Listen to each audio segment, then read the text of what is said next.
बिहार विधानसभा चुनाव से पहले बिहार की सियासत में हलचल तेज हो गई है।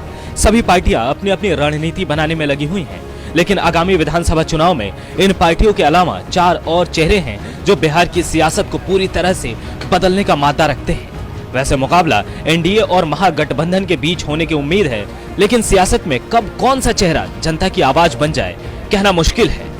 बिहार ही नहीं, वामपंथी पार्टियों को कन्हैया के रूप में एक ऐसा चेहरा मिला है जिसे पूरा देश जान रहा है।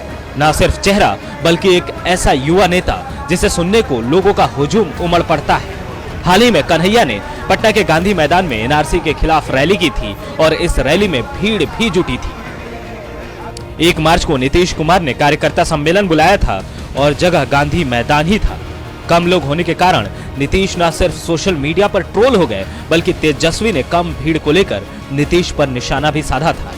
आरजेडी नेता शिवानंद तिवारी ने नीतीश पर हमला बोलते हुए कहा, इनसे ज्यादा भीड़ तो नया लड़का कन्हैया ले आया। कन्हैया बिहार में एनपीआर, एनआरसी और नागरिकता संशोधन कानून जैसे मुद्दे को उठाकर न सिर्फ अपना जनाधार बढ़ाने की कोशिश में लगे हुए हैं, बल्कि विरोधियों को भी परेशान कर रखा है। खासकर मुस्लिम वोटरों में कन्हैया की अच्छी पैठ बनती जा रही है, जिससे राजद और जेडीयू भी परेशान है। दूसरी तरफ एआईएमआईएम प्रमुख ओवैसी का बिहार के सीमांचल में प्रभाव बढ़ता जा रहा है। बिहार की किशनगंज विधानसभा सीट जीतकर ओवैसी ने लालू और नीतीश की बेचैनी बढ़ा दी है। विधानसभा चुनाव में ओवैसी ने पूरे दमखम से सीमांचल में चुनाव लड़ने का ऐलान किया है। ओवैसी के असर को बिहार की सियासत में अभी से समझा जा सकता है।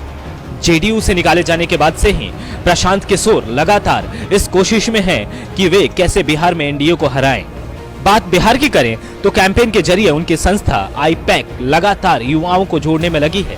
इसके साथ ही वे महागठबंधन के घटक दलों के कुछ नेताओं के साथ बैठक कर आरजेडी पर भी दबाव बनाने की कोशिश कर रहे हैं। पीके हर वो समीकरण पर काम कर रहे हैं जो नीतीश और बीजेपी को सत्ता से बाहर कर दे। नीतीश कुमार और बीजेपी के साथ पहले वो काम कर चुके हैं, इसका फायदा उठाकर वो कुछ उलट फेर करना चाहते हैं। बिहार की सियासत में एक और चेहरा है जो काफी चर्चित है और विवादित भी, जन अधिकार पार्टी के प्रमुख पप्पू यादव। लोकसभा चुनाव हारने के बाद से लगातार पप्पू बिहार की राजनीति में सक्रिय हैं।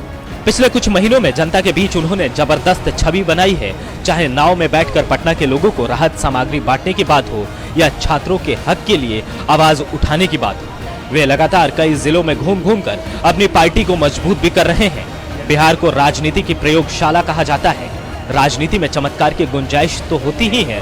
आगामी विधानसभा चुनाव में चमत्कार ना सही, इन चेहरों के जरिए बिहार की राजनीति में कुछ ऐसा देखने को मिल सकता है जो इससे पहले कभी न देखा गया।